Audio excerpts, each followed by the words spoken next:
lot of talk about guns lately. We can do a Learning Liberty episode about guns. I'll ask Sarah. Hey, Sarah!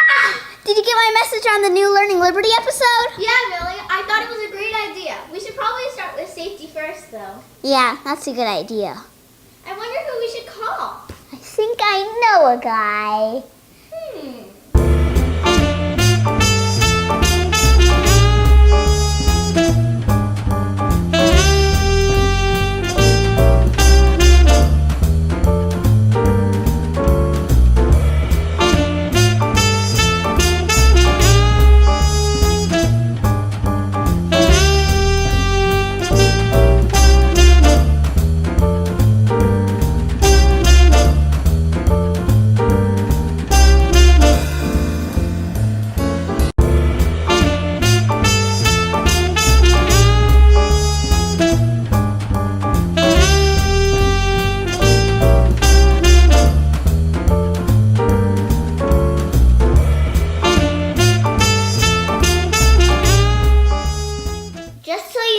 While we were filming, none of these guns were loaded. That would have been very dangerous. And here's what we learned. Enjoy!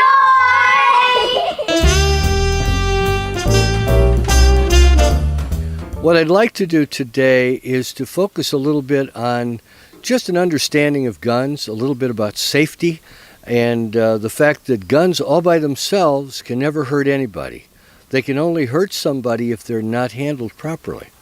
So I'd like to start out with a few safety tips, especially for all of our young viewers. Never, ever, ever touch someone else's gun. Never pick anyone else's gun up. You have no idea if it's loaded and it can hurt you. You don't know that. If one of your friends should pick up a gun, tell them to put it down gently and get away from it as fast as you can. Only because a gun all by itself can't hurt anybody, but it's not a toy. It's something that has to be respected. And along that line, just to say a little bit about safety, there are a few things that I think you need to always remember. Number one, you always assume that it's loaded. Never assume anything else. Even if you know it's not loaded, assume it's loaded. Number two, never point a gun at anything. Always be sure to point the gun in a safe direction. Just don't wave it around. Don't point it at your feet. Don't do anything silly. Make sure it goes downrange where it can't hurt anybody. Another safety tip, never put your finger on the trigger. Now, when you get older and you learn how to do these things, that will make more sense. But don't ever put your finger near that trigger. Gun can't go off unless you pull the trigger. And then lastly, always be aware of where your target is at and what might be around your target and what's behind your target. With all of that, those are the safety tips I give you this afternoon, and let's move on to an explanation of a little bit about guns and the history of guns.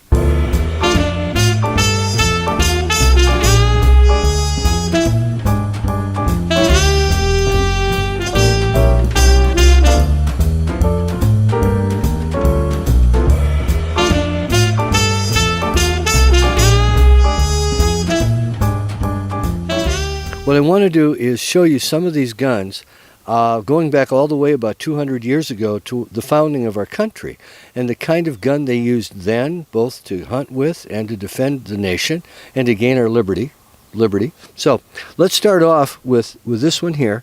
This is a Kentucky long rifle. This is the kind of gun that Davy Crockett might have used many years ago. I don't know how they managed to hunt or fight a war with these because they're so slow. Nobody uses one of these anymore to hunt with. They certainly don't fight wars with them, but we do enjoy target shooting with them. They're just a lot of fun. So with that in mind, let's go on to the next one. The next one is a military rifle that was used in the First and Second World War. It's British, and it's called an Enfield. It's an Enfield 303. This is a big improvement on that one, but again, kind of slow. It's not really a semi-automatic. You have to learn how to do that quickly. But they used this in the First and Second World War, and it's still perfectly usable today. I use it to shoot with, target practice. It can be used to hunt with. It works. It's a fun gun to shoot. Now that takes us to a pistol. Now this is a 9mm pistol, and it's used primarily for self-defense. This is a very small 9mm pistol. This is the kind of gun that you've heard a lot about in Illinois with concealed carry.